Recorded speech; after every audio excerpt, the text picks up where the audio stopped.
কয়লা ধইলেও ময়লা যায় না।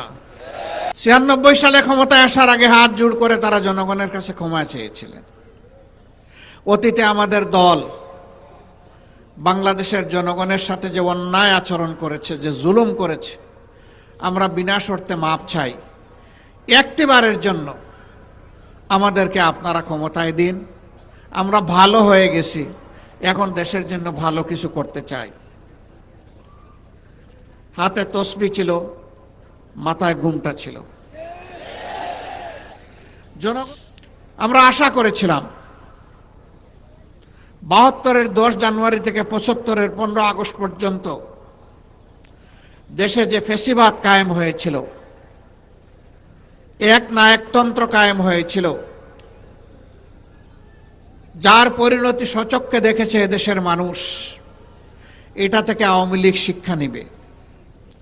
কিন্তু ওই যে কথা আছে, কয়লা ধইলেও ময়লা যায় না। সাবান আর সার্ফ এক্সেল যা দিয়েই ধর না কেন, কালো কয়লা আরো কুচকুচে কালো হয়। আওয়ামী লীগের ক্ষেত্রে তাই হয়েছে।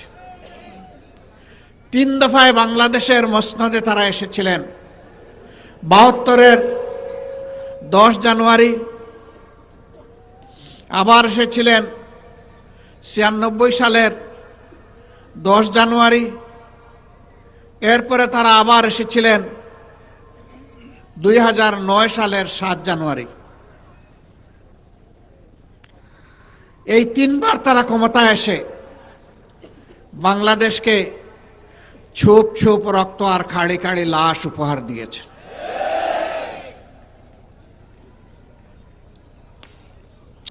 ছিয়ানব্বই সালে ক্ষমতায় আসার আগে হাত জোড় করে তারা জনগণের কাছে ক্ষমা চেয়েছিলেন। অতীতে আমাদের দল বাংলাদেশের জনগণের সাথে যে অন্যায় আচরণ করেছে, যে জুলুম করেছে, আমরা বিনা শর্তে মাপ চাই। একটিবারের জন্য আমাদেরকে আপনারা ক্ষমতায় দিন। আমরা ভালো হয়ে গেছি, এখন দেশের জন্য ভালো কিছু করতে চাই। হাতে তসবি ছিল, মাথায় ঘুমটা ছিল। জনগণ সহজ সরলভাবে ধারণা করেছিল তাদের মানসিকতার পরিবর্তন হয়েছে, কিন্তু না। যখনই তারা মসনদে বসলেন, তারা আপন রূপে আত্মপ্রকাশ করলেন। আপনাদের মনে থাকার কথা, তৎকালীন প্রধানমন্ত্রী চট্টগ্রামে গিয়ে বলেছিলেন, চট্টগ্রামের নেতাদেরকে তিরস্কার করে, একটা হত্যাকাণ্ডের ঘটনাকে কেন্দ্র করে, তোমরা কি হাতে চুড়ি পরে বসে আছো? তিনি ঘোষণা দিয়েছিলেন, আর যদি আমার দলের একটা মানুষকে হত্যা করা হয়, তাহলে তার বিনিময়ে 10টা লাশ ফেলে দিতে হবে। এই ছিল একজন প্রধানমন্ত্রীর দায়িত্ব জ্ঞানহীন হুঙ্কার, আস্ফালন। তারা তাই করেছিলেন। সেই সময়টা খালে বিলে, নদীতে, নালায়, জঙ্গলে, হাটে মাঠে সর্বত্র মানুষের টুকরা টুকরা লাশ পাওয়া যেত। এরপরে জনগণের দ্বারা তারা প্রত্যাখ্যাত হলেন।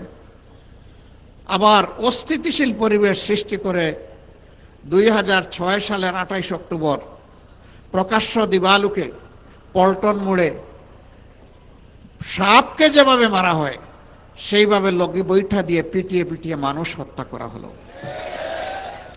এমনকি বিশ্ব বিবেক আর মানবতাকে লজ্জা দিয়ে সেদিন মাটিতে পড়ে যাওয়া নিথর শরীরের উপর উঠে তারা লাফালাফি নাচানাচি করেছিল। এরা কোন প্রজাতি? এরা কি আসলেই মানুষ প্রজাতি? পশুও এরকম আচরণ করে না। তারা তাই করেছিলেন। সেদিন টেলিভিশনের সামনে বসে থাকা শিশুরা চিৎকার দিয়ে অনেকে বেহুশ হয়ে পড়েছিল। দেশ বিদেশ থেকে ধিক্কার জানানো হয়েছিল, কিন্তু না। তারা এর মধ্য দিয়ে জানান দিয়েছিল, আগামীতে চলে বলে কৌশলে আমরা ক্ষমতায় যাবই, আর আমরা ক্ষমতায় গিয়ে যা করব আজকে তার একটা রিহার্সেল দেখালাম বিশ্ববাসীকে। সেই তারা ক্ষমতায় এসে বিডিআরের পিলখানায় হত্যাকাণ্ড থেকে শুরু করে জামাতে ইসলামীর সম্মানিত নেতৃবৃন্দকে হত্যা করার মধ্য দিয়ে তারা যে খুনের রাজত্ব কায়েম করেছিলেন, আমরা তার বিভৎস চেহারা শাপলা চত্বরেও দেখেছি।